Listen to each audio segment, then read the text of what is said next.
Welcome back to Joe Stunner Boxing. So Katie Taylor retains her undisputed lightweight title. All four belts, WBO, WBC, WBA, IBF, all belong to Katie Taylor. She defeats lady by the name of Argentinian lady, 32-year-old Karen Elizabeth Carabajal. And Miss Carabajal was an ideal opponent for Katie because although she was undefeated, of her 19 wins, she only had 2 by stoppage, so she's not a big puncher. She was undefeated, which is a nice glossy little scalp to add to your ledger. And she was entirely untested. And Katie, of course, as we know, she's faced very, very good opposition, beaten them all. 1 or 2 controversial decisions along the way. The first Pursoon fight, didn't really have a problem with the second one. I thought Katie won that, but I definitely think Pursoon beat her in the first fight. And also Jessica McCaskill, a lot of people thought she beat Katie. And of course Amanda Serrano.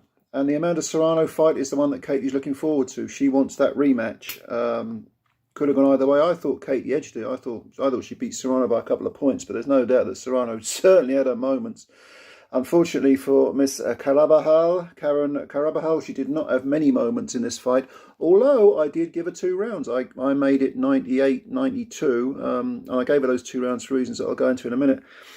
The judges had it, I think one guy had 9 rounds to Katie, 1 even.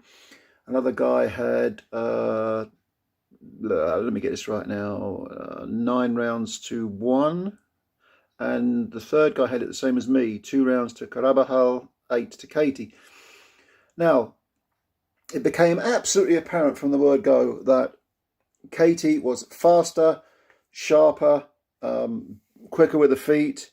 If she decided to box, Miss Carabajal was not getting anywhere near her. And for the first 2 rounds, that was the story.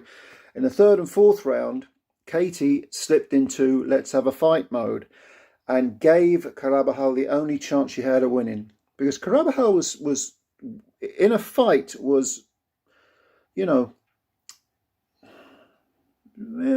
55-45 to Katie, but Carabajal was in the mix. Don't make no mistake about it. And I gave the 3rd round to Carabajal and also the 4th. And in the 4th, there was a little cameo where Carabajal was near one of the corners with her back to the ropes. Katie came in and throwing these huge winging punches. She looks very, very amateurish when she does it. I don't know why she does it.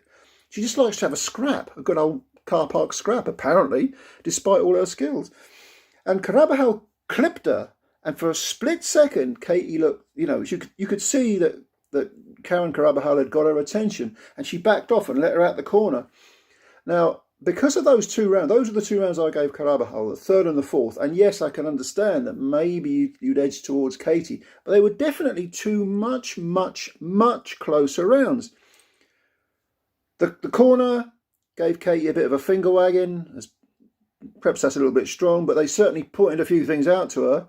In other words, get back to your boxing. And from there on in, it was all Katie. Because Carabajal, when she got close, she did start having a bit of a scrap. And she did throw punches.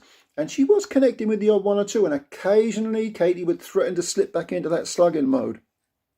Which there's no need for. Absolutely no need for. That was the attitude that got her into trouble against Serrano. Where she thought, oh, I'll have a scrap with you. And she was swapping punches. In that hellacious 5th round, she was badly shaken and cut and all the rest of it. And had that been a 3-minute round, Serrano may well have stopped her. But Karen Carabajal is not Amanda Serrano in terms of power anyway. She does have some good, precious skills, but against Katie Taylor, a masterful boxer when she wants to be, she just couldn't get on top of her. She just couldn't force the issue. And to be honest with you, the fight kind of not petered out. I mean, it's good to watch Katie Taylor's skills, but Carabajal, she never stopped trying. I'll give her that. She never ever stopped trying. She gave maximum effort. Don't forget, came all the way from Argentina to fight Katie in Wembley Arena. It's about time Katie, went back to Ireland and had a fight. Croke Park, the Serrano rematches. Come on, I mean that's a given, isn't it? Surely. Katie's 36 now. During the build up to the fight, she said, I'm not really thinking about retirement, but at the same time, she appreciates she can't go on forever. My respect for Katie Taylor, although I've always respected her, it's actually grown, I think, and with the Serrano fight, because Katie did have a couple of decisions that were questionable earlier on in her career. I was thinking, is she as good as people say she is? And then the Serrano fight, sort of at the very least 2/3 proved that, yeah, she is. She can fight as well as box. But when she boxes, against the likes of Karen Carabajal, you can't get near her.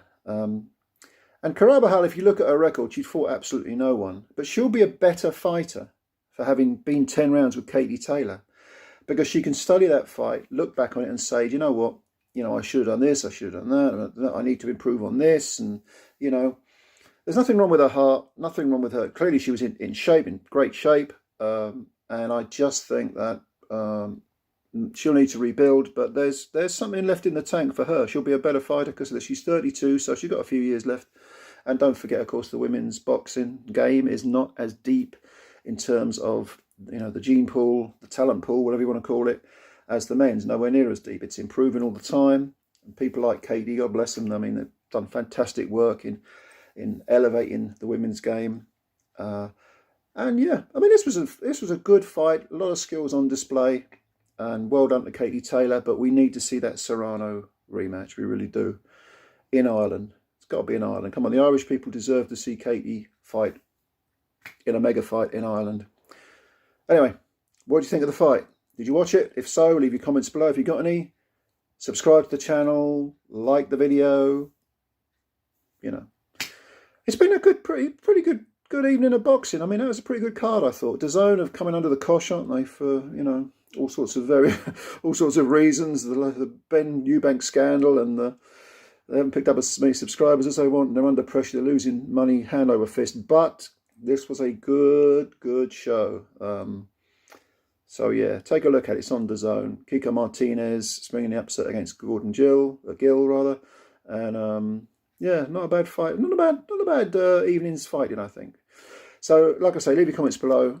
Take care of yourselves. We'll speak again soon, and in the meantime, bye for now.